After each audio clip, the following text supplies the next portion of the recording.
सर्दियों के सीज़न में गाजर का हलवा नहीं खाया तो फिर क्या खाया? तो ले आई थी मैं आज 2 किलो गाजर और गाजर को अच्छे से धो के मैंने फिर उसके बाद इसका छिलका निकाल दिया।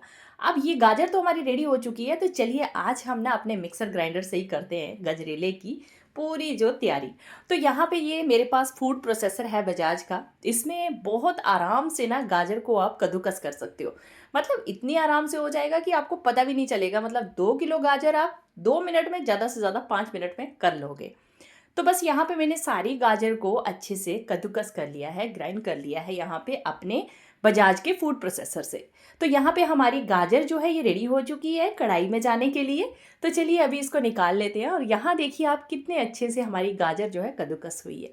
तो अब ले लेते हैं देसी घी, यहाँ पर डाल देंगे देसी घी। देसी घी थोड़ा सा जैसे ही गर्म हो जाएगा, मेल्ट हो जाएगा, फिर उसके बाद डाल देंगे गाजर। अब ये गाजर बहुत ज़्यादा थी और कढ़ाई थी मेरे पास छोटी। अब सोचा कि क्या करें, फिर मैंने क्या किया कि आधी करके डाल दी।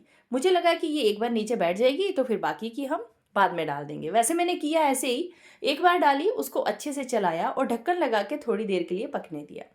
जब ये थोड़ी सी कम हो गई ना, फिर मैंने बाकी की डाली थी। लेकिन फिर भी ना ये इस कढ़ाई में पूरी फिट नहीं हुई, क्योंकि गाजर 2 किलो थी और ये कढ़ाई छोटी थी।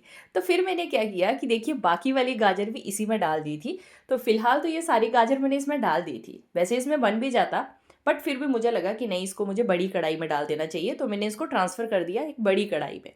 अब इसको पकाने में टाइम तो लगता ही है, तो इसको अच्छे से मैंने पकाया भून भून के पूरी गाजर को। तो जब ये गाजर अच्छे से पूरी सॉफ्ट हो चुकी थी एकदम हलवे जैसी, तो फिर मैंने डाल दी इसमें चीनी।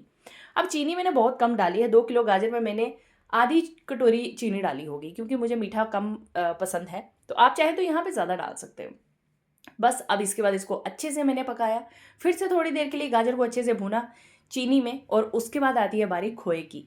अब खोया यहाँ पे मैंने डाल दिया था खूब सारा। आज मेरा मन कर रहा था कि खूब खोए का गाजर का हलवा बनाए, तो यहाँ पे मैंने खूब सारा खोया डाल दिया और बस इसको अच्छे से चला दिया। अब इसको थोड़ी देर के लिए हमें और भूनना है, क्योंकि खोए के साथ भी हमें गाजर के हलवे को थोड़ी देर के लिए भूनना होता है। अब इसको हम अच्छे से भून लेंगे, और जब तक कि हमारे हलवे में से पूरा घी बाहर की ओर ना निकलने लग जाए, तब तक इसको भूनेंगे। अब यहाँ पे ये हलवा तो हमारा रेडी हो चुका है। तो देखिए इस तरह से ये हलवा हमारा रेडी हो चुका है, बट ये अभी अपना फाइनल टेक्सचर में नहीं आया है। उससे पहले ही मैं इसको स्टोर करके रख दूँगी, क्योंकि ये हलवा हो गया है ज़्यादा, कम से कम 2 दिन तो चलेगा। तो इसीलिए मैं इस हलवे को ना इसी स्टेज तक पकाऊँगी। अब यहाँ पे मैंने डाल दिया ड्राई फ्रूट्स। अब इस हलवे को खाने का सही तरीका पता है क्या है? जब आपको खाना है, कढ़ाई में थोड़ा-सा घी डालिए, उसके बाद हलवा डालिए और अच्छे से चला के इसको थोड़ी देर के लिए भून लीजिए और फिर खाइए, जो स्वाद आएगा। तो यहाँ भगवान जी को मैंने भोग भी लगा दिया था। कुछ भी नया बनता है, मीठा बनता है, तो भगवान जी को भोग लगाना ज़रूरी है। फिर उसके बाद हमने यहाँ पे टेस्ट किया, तो वाओ! बहुत ही ज़्यादा टेस्टी बना है। आप भी ट्राई करना और फिर मुझे बताना कि आपका गाजर का हलवा कैसा बना है।